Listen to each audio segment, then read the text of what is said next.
ce matin, on va parler d'homme en homme, de père en fils, de fille à père. Amen. Amen. Amen. L'histoire de Jérémie, c'est l'histoire de quelqu'un ce matin. Parle le langage de Dieu. Et lorsque tu parleras le langage de Dieu, assurément tu verras comme Dieu voit. Si jusqu'à présent, tu ne vois pas comme Dieu voit, certainement, il t'arrive souvent de ne pas parler le langage de Dieu. Amen. Amen. Amen. Amen. Hier, j'ai reçu un fils à la maison. Et pendant qu'il m'expliquait un peu ses problèmes, m'expliquait un peu ce par quoi il passe, je l'écoutais et le Saint-Esprit m'a dit de lui dire que, tu sais, quand tu passes par le trouble, quand tu as l'impression que tu ne comprends plus rien, quand tu as l'impression que tout devient fade, quand tu as la lourdeur de lire la parole, quand tu as l'impression que vraiment, il n'y a plus rien. J'ai dit que c'est dans ce terrain-là que Dieu aime se révéler. Amen. Est-ce que quelqu'un m'écoute ce matin? On a un Dieu qui aime se faire voir. Amen. Il dit, la gloire des fils de Dieu, c'est de sonder Dieu. Dieu aime quand on le cherche. Amen. Amen. Je ne sais pas si ça te choque ce matin, mais Dieu aime se révéler. Amen. Et je lui disais que, tu vois, quand tu passes par des temps difficiles, Dieu aime ce genre de terrain pour manifester sa gloire. Amen. Et je lui disais, toi, ce que tu vas tout simplement faire, aligne-toi avec Dieu. C'est-à-dire que, même si tu as l'impression que tes temps de prière ont pris un coup, tes temps de méditation, c'est-à-dire que tu ne ressens plus la vie avec Dieu, toi, aligne-toi tout simplement avec Dieu. Et dis, Seigneur, j'ai besoin que tu me rencontres. En fait, ne force plus dans le fait de vouloir émerveiller Dieu à travers de tes paroles. Parce qu'en réalité, tu ne peux pas l'émerveiller. Tu ne peux pas le surprendre. Amen. Amen. Je lui disais, comme un enfant, va dans la présence de Dieu. Tu dis tout simplement à Dieu, Seigneur, je suis là. Je reconnais que tu es mon Père. Je suis ton Fils. Seigneur, je crois en toi. Seigneur, viens et rencontre-moi tout simplement. Seigneur, viens et rencontre-moi. Amen. Dieu aime se révéler quand des situations semblent chaotiques. Amen. Mais pour que Dieu se révèle, parle son langage. Pour qu'il écoute, parle son langage. Le langage de Dieu, ce n'est pas un langage de plainte. Ce n'est pas un langage de découragement. C'est un langage de possibilité. C'est un langage qui édifie. C'est un langage qui restaure. C'est un langage qui guérit. Parle le langage de Dieu. Lorsque tu arriveras à parler le langage de Dieu, il viendra vers toi pour te dire, mon fils, que vois-tu? Amen. Amen.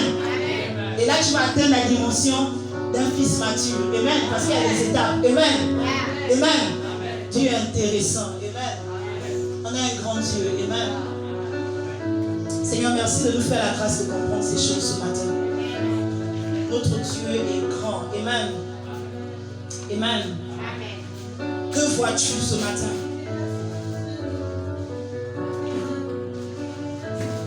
Alléluia.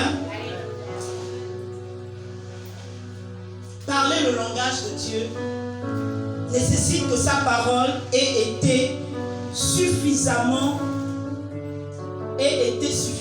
ancrée en toi. Amen. Amen. On va bientôt terminer. Amen. Tu vas me demander, mais comment faire pour parler le langage de Dieu? Pour parler le langage de Dieu, il faudrait que sa parole ait été suffisamment ancrée en toi. Amen. Lorsqu'on parle de ancré en toi, on dit implanté en toi. Amen. On dit planté en toi. Amen. D'où l'objectif atteint cette année. L'implantation de la parole de Dieu. Amen. Amen. Tu veux parler le langage de Dieu? Laisse que sa parole soit suffisamment implantée en toi.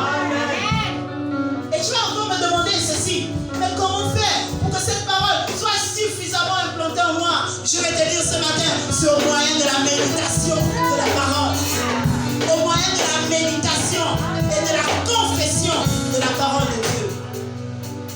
Amen. Parle le langage de Dieu. Parle le langage de Dieu. Dieu obéit à un langage. Il écoute un langage. Et c'est ce langage qui le rend apte à agir en ta faveur ou pas. Amen. On va pas ouvrir nos Bibles, mais la parole de Dieu nous rapporte l'histoire des fils israélites. Alors qu'ils sont sortis d'Égypte, ils vont maintenant à la conquête de Canaan. On va envoyer des espions. Amen. Il y avait 12 espions. Voici que quand les 12 espions reviennent, ils vont faire un rapport. Le rapport était le suivant. Parmi les 12 espions, il y avait 10 qui ont rendu un rapport qui était différent du rapport de 2 autres. Amen. Voici un peu l'histoire. Les 10 premiers vont arriver. Vraiment, on est arrivé au pays là-bas, au pays de Canaan. Vraiment, c'est comme Dieu avait dit. Oh, c'est un pays où coule le lait et le miel. C'était pas faux. Oh, vraiment, Dieu disait la vérité. Mais sauf que Dieu ne nous avait pas dit que les gars qui y sont, ils sont géants. Amen. Est-ce que vous voyez un peu l'histoire? Les 10 espions vont commencer à dire, quand ils vont faire leur rapport, ils vont dire, on a vu des gens qui habitaient ce pays, mais c'était grand, comme des fils d'Anak. Nous n'étions que des sauterelles. Ils vont dire, on était comme des sauterelles à leurs yeux. Wow. Amen. Regardez un peu le rapport des gars. Est-ce que vous voyez un peu? Je récapitule un peu l'histoire. Dieu fait sortir son peuple d'Égypte. Amen. Ils ont traversé le désert. Dieu leur a dit, je vous envoie dans un pays où coule le lait et le miel. Amen. Allez à la conquête du pays. Mais non, avant d'aller à la conquête du pays,